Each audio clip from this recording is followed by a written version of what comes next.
there, Waypoints at home. It is so good to see all of you just sitting there relaxing, enjoying friends and family, maybe a nice cookout because it has been way too nice. Yes.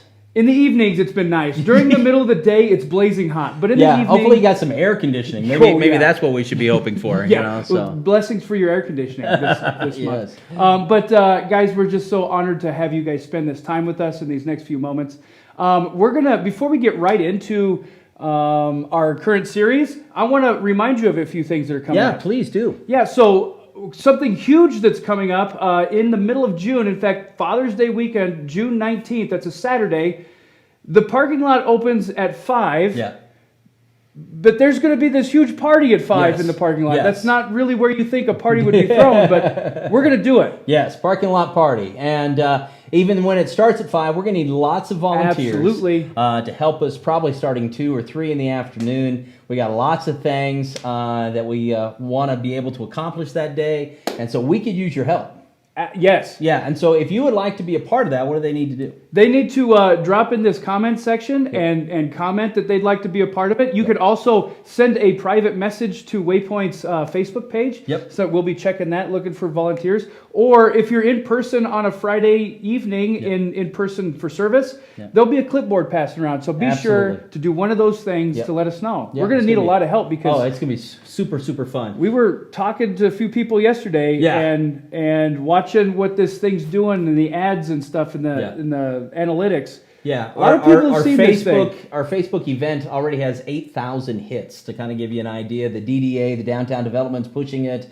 A lot of the downtown businesses are pushing it. They're going to be a part of it. We're really hoping this is going to be a big thing. So. Yeah, so we're going to need a lot of help. Plus, we're going to need a lot of people just to have fun. Yeah, absolutely. So we hope that you come join us on the 19th. Awesome. I think that's it. Are you ready? Good enough? Yeah, let's dive on in. Let's do it. Let's worship.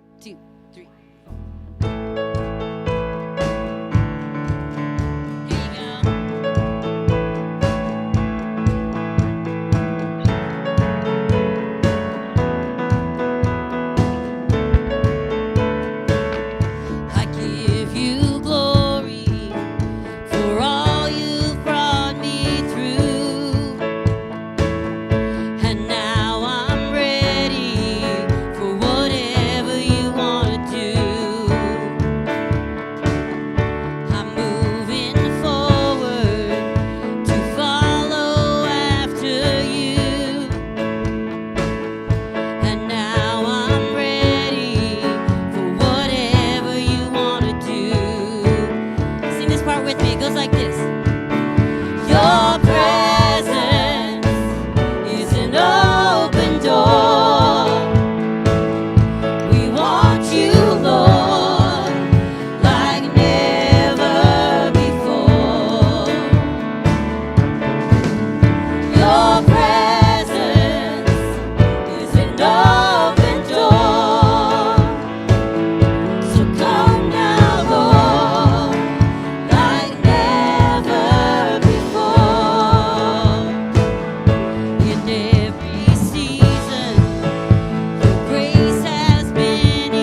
Well, welcome everyone. Thank you so much for joining us tonight at Waypoints at Home, our house church evening. We're just so excited that you are with us tonight and so excited to get going. We hope that you are gathered with some family and friends, and we always want to encourage you to invite more people to the party, to invite people over, share a meal together, share life together, most importantly, share Jesus together.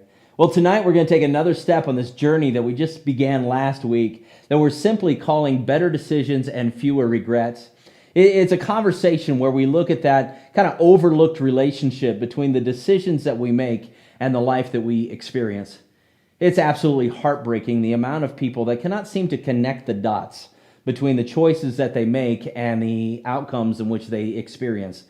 Our decisions have shaped the direction and the quality of our life so far, for better and also for worse.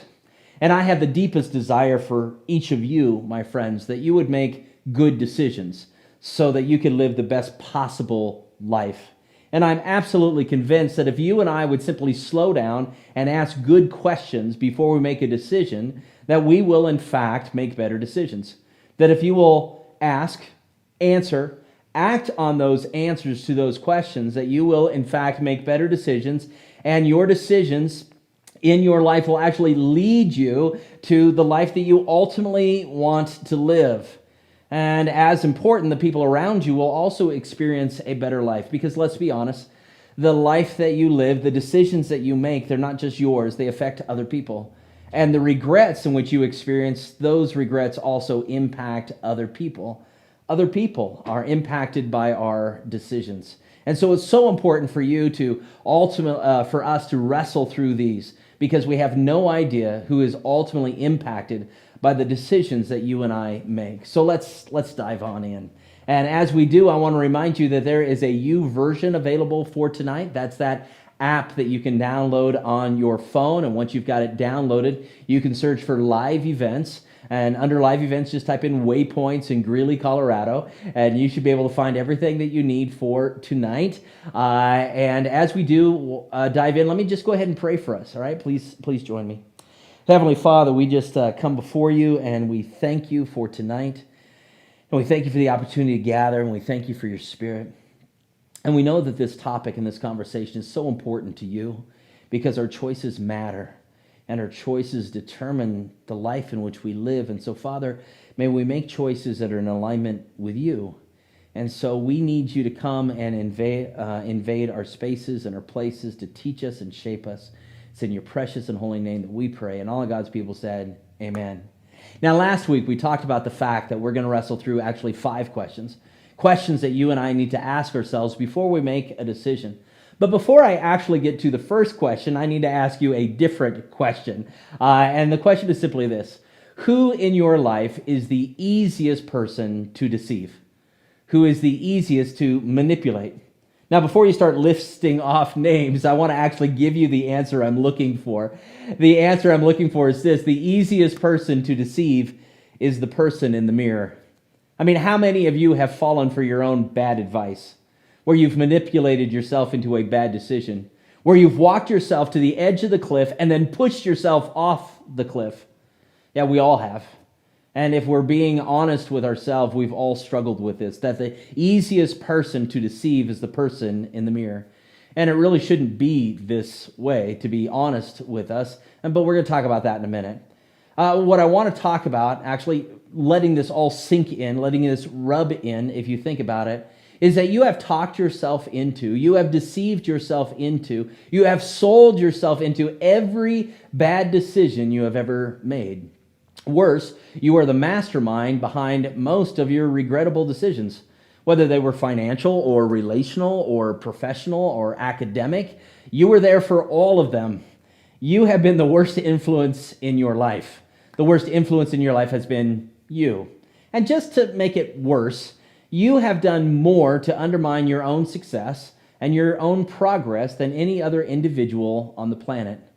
Now, granted, there were outside pressures and there were other voices and people promising you stuff and trying to sell you stuff, but in the end, you were the one that decided. And the reason that I know so much about you is because I know so much about me. I'm equally guilty. See, there's a sales associate that lives in our heads. And mine, his voice sounds a lot like me. And even though his logic is completely flawed and his sale pitches are amateur at best, I still fall for them all the time. So what's up with that? What's wrong with me? What's wrong with you? What's wrong with us? Well, that's the point of tonight's message and what we can do about it. Last week, we looked at a verse in Proverbs, and honestly, I think it's such a powerful verse that all of us should spend some time memorizing it. It's so important. But it reads this in chapter 27, "A prudent person foresees danger and takes precautions. The simpleton goes on blindly and suffers the consequences." See, when deciding what to do, the prudent person, or the wise person, takes into consideration the long-term results of whatever option we are considering. But the simple person, the naive person, or perhaps the stupid person, not so much. They fall for the sales pitch of the salesperson in their head all of the time. They opt for right now over later. And so here's the thing.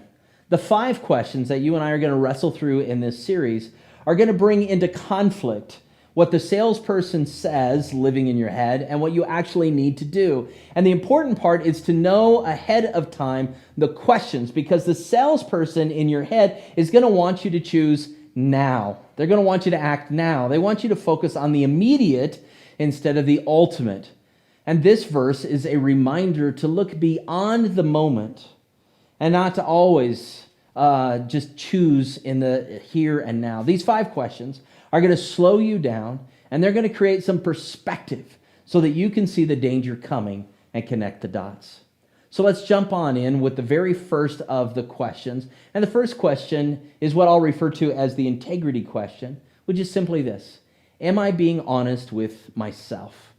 Remember, the easiest person to deceive is the person in the mirror, which means the most difficult person to lead is also the person in the mirror. See, you cannot lead yourself well as long as you are deceiving or lying to yourself. Have you ever tried to lead a liar? That's pretty much impossible. So you got to fire the liar. And when we lie out loud, what do we do immediately on the inside, in our heads, in our hearts? We justify the lie. And who do we justify the lie to? Ourselves. We have to. Otherwise, we'd be at odds with ourselves, and that's something sane people cannot do for very long. So what we do is we create a narrative that justifies our lie or our half-truth or our exaggeration, and then we simply choose to believe it because you are a sucker for you. And you can convince yourself of just about anything, and so can I. And so the first step of getting better, of making progress to making better decisions, is you've got to actually tell yourself the truth. You have to tell yourself the truth, even if it makes yourself feel bad about yourself. You will never get it. You will never get where you need to be until you acknowledge where you actually are. And if you aren't honest about why you are choosing what you are choosing, then you're going to have a difficult time taking responsibility for the outcome of your decision, which leads us to an important point from last week, right? That we are powerless until we take responsibility. And the honest truth is that we've not always been honest with ourselves, especially those uncomfortable truths about why we choose to do what we choose to do. But you owe it to yourself to be honest with yourself about the decisions and the choices that you make. Now, it's actually helpful to take this question and ask it out loud. And it actually helps to ask this question twice. And on the second time around, you should add a word. And some of you probably already know what that word is. Am I being honest with myself? Really? Am I being honest with myself? Really? And the reason we have to add really is because we are so prone to simply just deceive ourselves. Because we don't merely lie to ourselves, we deceive ourselves. I mean, why am I doing this? Really? Why am I avoiding him? Really? Why do I keep postponing this? Really? Why do I keep making this excuse? Really? Why did I say yes? Really? Why do I choose to wear this? Really? Why did I purchase this? Really? Right? Why did I move in? Really? Why am I moving out? Really? Why won't I get help? Really? See, you may not be good at selling anything to anyone else, but when it comes to selling yourself on a bad idea, you are amazing. Me too. And our greatest regrets are associated with things and opportunities and people that we just sold ourselves on. I mean, if you just simply think back to your last bad relationship decision, you were in love or you were in lust or something else, but whatever it was, you were in it. And your mama tried to warn you, your best friends tried to warn you, but you assured them you knew exactly what you were doing. And now as you look back, you're wondering, what was I doing? What was I thinking? Which is the problem, right? You weren't thinking, you were selling yourself. And the same is true for your most recent bad purchase decision. Once you had it in your hand, once you had it set in your heart, whatever it was, you were pretty much just sold and you just took it over. You took out that credit card and you bought something that you didn't need to buy. And for now, it's something that you can't even afford. Why? Because you sold yourself on it. Remember, we don't merely lie to ourselves, we deceive ourselves. And one of the most powerful ways our heart deceives us is through what psychiatrists will call confirmation bias. We're looking for information or agreement that supports what we already believe. See, confirmation bias empowers us to see what we want to see and hear what we want to hear and tune out everything else to the contrary. See, the United States is currently divided over 3 issues about which you probably have an opinion. Now, there's more than 3 issues, but I'm just going to name 3, and I'll just name them: abortion, gun control, and climate change. Not emotionally neutral subjects for anyone. And when you bump into something that supports your point of view, you're all about it. And you pass it along to your friends, you post it on social media, you share that link, and the moral of the story is this, and you're going to hate me for this: most of us want to be proven right more than we want to know what is true. Because we're not on a truth quest. We're on a confirmation quest. We want to be proven right more than we want to know what's true. And that will undermine your ability to make a good decision. Worse, it pretty much guarantees you're going to make a bad decision, because a confirmation quest is an extremely dangerous quest. It will blind you to what will actually hurt you. It sets you up to freely and cheerfully and confidently choose the wrong option. And everyone has a potential of being a victim to confirmation bias. So as soon as you start selling yourself on anything, you should hit the pause button and ask why. Because we rarely have to sell ourselves on a good idea. And when it comes to a good idea or a good decision, we just usually know it. We are amazing at selling ourselves on what we want to do rather than on what we ought to do. And our problems usually begin when we take our own bad advice. See, every one of us have a really good salesman inside of our head. Our bad advice usually falls into those 3 categories of a dumb purchase, a doomed relationship, or a destructive habit. I mean, how many of you have purchased something so stupid? You just impulse bought something that you later regretted. And it wasn't that the car salesman was that good. He just helped you decide on a decision that you've already made, so you can't blame him. All that debt you're carrying around, nobody made you flash that credit card. Who talked you into making that minimum purchase month after month after month? You did. You sold yourself. And perhaps you knew he wasn't right for you after 2 dates. If you could even call those dates. One part of your brain was trying to convince the other part of your brain that he wasn't right for you, while waiting on all of the information that would confirm your bias to say, yes, he is the right one. So you started selling yourself. Do you remember the salesperson inside of you whispering about that destructive habit that you picked up? Where he began lying that you can handle this. You don't have to worry. You will always be the master. This will never master you. And then you believed it. And what began as a pleasurable pastime turned out to be a pathway led to a habit led to an addiction. Like any good sales associate, we assist ourselves in seeing what we want to see, while ignoring all of the warning signs, the danger signs that are right in front of us. And when it comes to selling ourselves on a bad idea, we are absolutely amazing, which is so odd, because at the same time, we're also 100% committed to doing what's best for us, at least in our mind, but not always in our decisions. You rarely have to sell yourself on the right thing to do, the healthy thing to do, the responsible thing to do. You just know. And good ideas rarely need defense. The wise thing to do usually is so compelling you don't need any selling. Around 600 BC, Jeremiah, who's the author of the book of Jeremiah in the Old Testament, serves as a professional coach or advisor to a series of kings in Judea. And his career, honestly, would have gotten much smoother if and lasted much longer if they had actually listened and taken Jeremiah's advice. But of course, the advantage of being a king is that you don't actually have to take anyone's advice. Jeremiah actually begins his coaching career with a young king, Jehoiakim. And this all takes place in the book of 2 Kings. And at the time that he becomes king, Judah was actually paying an annual tribute, a financial tribute, to Babylon, who in return would provide them with military support and pretty much allow Judah to run its own affairs. So after 3 years of paying this tribute, King Jehoiakim declares, you know what, enough of that. And so he quits making the payment. And then worse than that, he actually changes banks, which means he declares his loyalty to Babylon's arch rival, Egypt.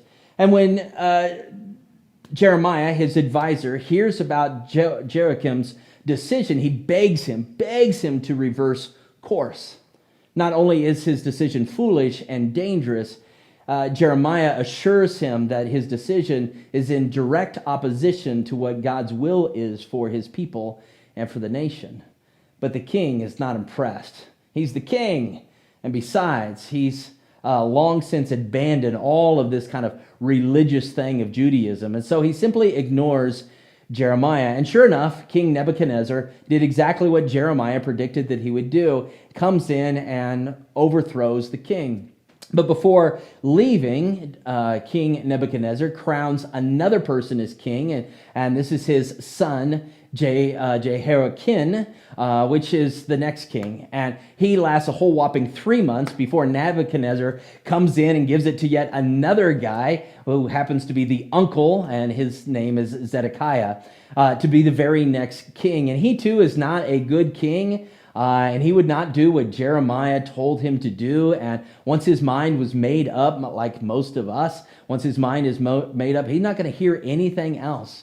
And so he would not embrace the wise counsel of the prophet. So Nebuchadnezzar sends his soldiers in one more time. He slaughters all of the people, including the king's entire family. And then Judah was never a nation again, never has a king again. And we have these series of just poor king after poor king making really bad decisions.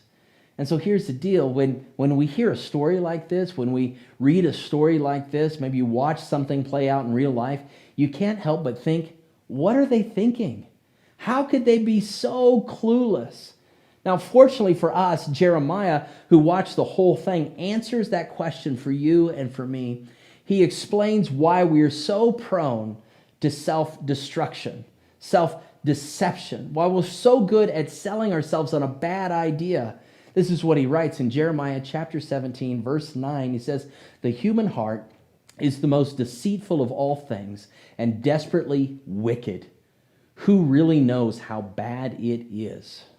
Your heart, my heart, our hearts are deceitful above all things, and it's why we are so convinced, and at times so convincing. We don't merely just lie to ourselves, we deceive ourselves. Once our heart is wrapped around something that we want, I think our heart sends a message to our brain saying, hey brain, I want this. So figure out how to justify it. And our brains are really smart. That's why we call them brains. And our brains know how to justify what we want, even though it might be hard. And so it knows that it can't just justify it. It actually needs to move from being a justification to a need. And so our brain says, I need this. And once we're convinced that we need something, it's easy to sell ourselves on it. This is why self-control is so difficult for ourselves when ourselves would swear that what we want is the best for ourselves. But before long, we have a list of justifications for buying it, drinking it, asking it out, inviting it in. The reasons we use to sell ourselves aren't really reasons, they're simply justifications. The heart is deceitful above all things. Who can understand it? That's such a good question, because I certainly don't. I don't even understand the decisions I make, even though I know everything I'm sharing with you and have known it for quite some time. Who can understand it? Well, Paul puts it this way in Romans 7. He says, I don't really understand myself, for I want to do what is right, but I don't do it. Instead, I do what is hate. Apparently, not even the Apostle Paul understands it. Nobody can understand our hearts, and this is why we do the very things we advise other people not to do. It's why the person in the mirror is so hard to lead. They just won't tell you the truth. And unless you force them to, you've got to pin them down. You got to look them in the eye, and you have to ask, are you being honest with yourself? Are you being honest with yourself really?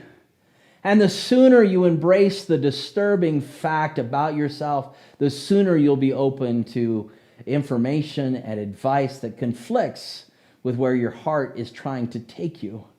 And the more suspicious and the more cautious you will be when you hear the salesman trying to sell you something in your head.